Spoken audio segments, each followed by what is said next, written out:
Diana from Audio 46, and today I will be unboxing and reviewing the latest Sennheiser Momentum 2 wireless. Here's what the box looks like. And if you'd like to skip the unboxing part and go straight to the review, you can click the links provided below. Thank you for watching. First, I'm just going to cut the tape off the side of the box.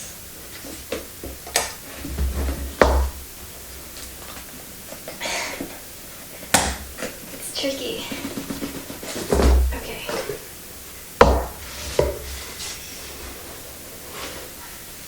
So we have the traveling bag for the Momentum 2s.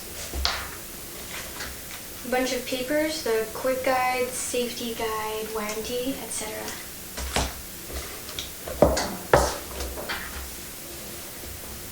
I really like these zippers. They're like cylindrical plastic with the Sennheiser logo on them.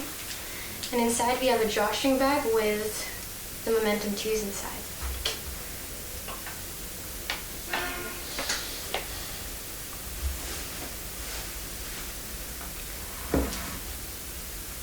So these are the Momentum 2 wireless with some foam inserts in the ear cups. They're so beautiful. I really love them. Okay. Inside the headphone bag, what else is in here? The airplane headphone jack adapter, 3.5mm audio cable. It's straight angled for going inside the headphones and right angle for going inside your portable MP3 player or any other device you decide to use. And the micro USB charging cable. And some silica gel.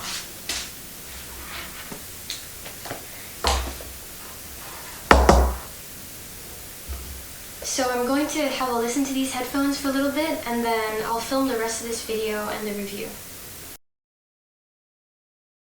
Okay, I've had these headphones to listen to for about 1 to 2 days now. I've been able to form some opinions and thoughts on them. I have not yet been able to fully break them in, but I've broken them in enough to get a feel for them and to get an inkling for how they sound. So, I'll start off with how they look. Physically, just looking at these headphones, there's not a huge difference between the Momentum 2s and the Momentum 1s. However, there are many improvements that Sennheiser has done in order to make these a lot better than their predecessor. The first obvious change is that these guys fold, making them very compact and great for portable listening. The second is that the ear cups themselves are a lot larger than the ear cups on the first Momentums. A lot of people noticed that the inner rim of the ear cups would kind of suffocate the outer part of their ears. I never had that problem because I have average or below average sized ears in the realm of ear sizes. Anyways, but just the size improvement feels that much better even though I have small ears. So if you have small ears or large ears, you'll notice a difference, and a good one at that. The cups themselves have an improved, softer cushion that feels a lot better to listen to for longer periods of time. I never noticed intense clamping force with the first Momentums, but there was a slight pressure on the outer rim of my ears that I no longer feel listening to these Momentums. These I can go for 7-8 hours and not have any difficulty whatsoever. Putting the headphones into the bag that they came with is super simple. You just collapse, insert into the drawstring bag they came with, close the drawstring bag. They fit right in there, very snug. If you're like me and you don't have time to wrap your cables up into a really nice circle or put a nice Velcro cable tie around them, and you just like to ball these up and stuff them in your bag when you're on the go, this is a great bag for that. It's a no-nonsense bag, and because the netting with the elastic band is in the fold of the case, it holds a lot more than it looks like. And then you just zip it up.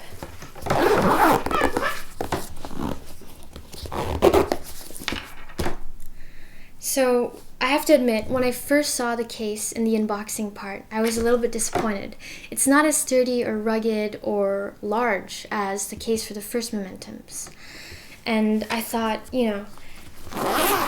it's super light, and you feel there's this slightly disturbing popping noise that bothered me at first, as though there's just a thin shell in the outer rim of the case that could be broken or punctured or could fold. But when I actually started using the case, it's a lot more sturdy than it seems. So I wouldn't necessarily sit on this bag or throw it against a wall or do anything crazy like that. But if you are worried about putting this bag in your backpack with a lot of clothes and sharp objects and books, it will not collapse under pressure. So that's a good thing. The headphones themselves are extremely flexible and durable. Just so you can see how flexible they are. So if you're a DJ and you like to wear your headphones every which way, everywhere, and you're afraid that the headphones will break, these are great for you. If you have a really large head and you are looking for the headphone that's flexible and light and sounds great, these are also the headphones for you. I wear mine with the ear cups all the way to the top because I have a small head, but they fit great any which way you wear them. This is a 100% genuine leather headband with classy gold stitching on the outer rim and on the inner rim of the headband. Here you'll find stainless steel and high-end ball sliders that are very sturdy. I don't imagine these breaking anytime soon. And what's great about these is you can move the ear cups exactly where you want them to stay, and when you put them on your head, they won't move at all.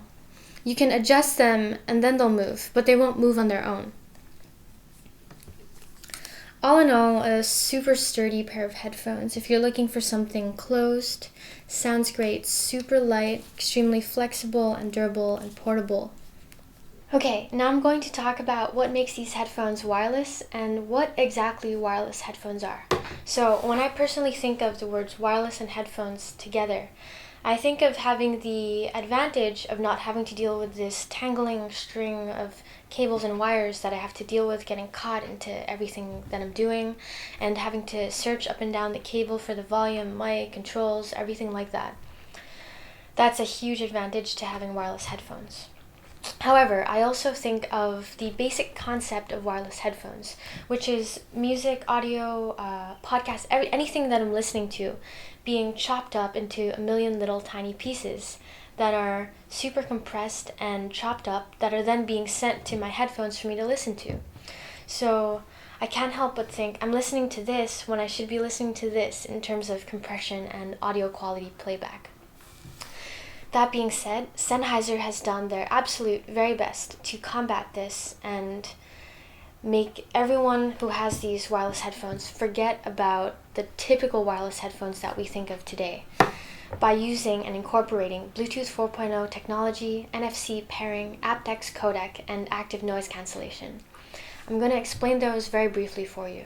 So, Bluetooth 4.0 is a stronger, faster, overall better improvement and a better version of Bluetooth 3.0, which is what most of us are familiar with because most devices in the world are Bluetooth 3.0, simply because Bluetooth 4.0 is a lot newer. It's great because it's low energy, very energy efficient, so you charge these for 3 hours and you get up to 23 hours of continuous playback time. Bluetooth 4.0 is also great with accepting lots of incoming information at once, which is exactly what music is. NFC pairing is a short-range, also low-energy efficient technology that's RFID based, that if your phone has NFC pairing capabilities, between the Bluetooth 4.0 and the NFC pairing, you'll have no issues whatsoever with the connection and the pairing of your source or your smart device to your headphones. Now, aptX codec is a super cool, intriguing concept that I recently just learned about myself. And it's a different way, or it's a technology that compresses audio differently than the way most technology does it. So it's still compressing the music because there's no way to avoid that when you have wireless headphones, at least in today's current technology and world. But it compresses audio so that you can hear music at CD quality playback. So you're not hearing that thin sliver of compressed sound that I referred to earlier. You're hearing it here, but you're still not hearing the full level of audio quality that you should be hearing. That's assuming that the source and the file itself is high quality. Because there's no way to avoid that without directly attaching a cable that's transmitting the data directly from your smart device to your headphones. That being said, it's still great, and if you have aptX codec on your phone and NFC pairing, then you can take advantage of these amazing features. Now, these also feature NoiseGuard hybrid noise cancellation technology, which is a very long word for amazing noise cancellation. So you'll notice on the bottom of these ear cups, there are 4 microphones. They are dual omnidirectional, and that basically means that there's a dual mic beamforming array. And I'm sorry for the speech errors, but that basically means that when you're listening to music or using your headphones to record to a looper app, or if you're recording a voice memo, talking to a friend on the phone, whatever it is you're doing sound-wise in or out, the mics are always kind of keeping aware of all the frequencies that are coming in order to give you the clearest, best, most crystal clear sound possible. And I really like that because you're not only getting all the features, but it's also like a defensive mechanism to keep the music at the quality that it's at. That being said, these don't have the best active noise cancellation in the world. They're not like, they don't cancel out noise like construction worker headphones or shooting range headphones that have complete isolation, but they cancel out about 20 to 30% of the noise around. So I can put these on, put my music on, and it gives me the feeling that I'm listening to an open back pair of headphones in a way, because the sound's so great and high quality, and some sounds are still coming in and out, which almost gives off this open, airy, natural open back sound, which I really like. And I also feel very weird when I have completely noise-canceling headphones, because then I feel like that affects the music in a way that I don't like. As far as passive noise cancellation goes, which is what all headphones have to a certain degree, the natural isolation due to the depth of the ear cups and the material of the pads, and etc., etc. These don't really have too much passive noise cancellation. You can kind of tell just by looking at them. So if I put them on without any music going or any noise cancellation happening, I can still hear everything just fine.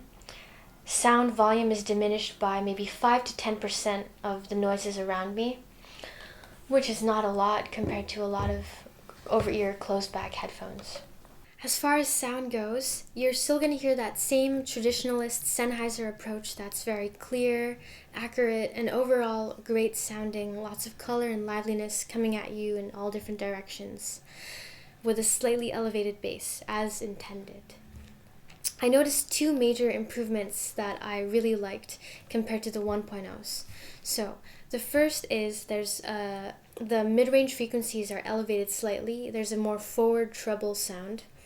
I like this because with the 1.0s, I heard all the clarity and cleanliness that I wanted to hear, but the music, it seemed like each frequency was in its own world, almost too much.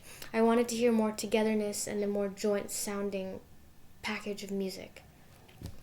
With the 2.0s, I get all the separation and clarity that I want to hear while hearing that same joint togetherness that recreates the musical vibe a lot better. And I think that you'll agree with me when you listen to these. It's probably my favorite part about listening to these headphones.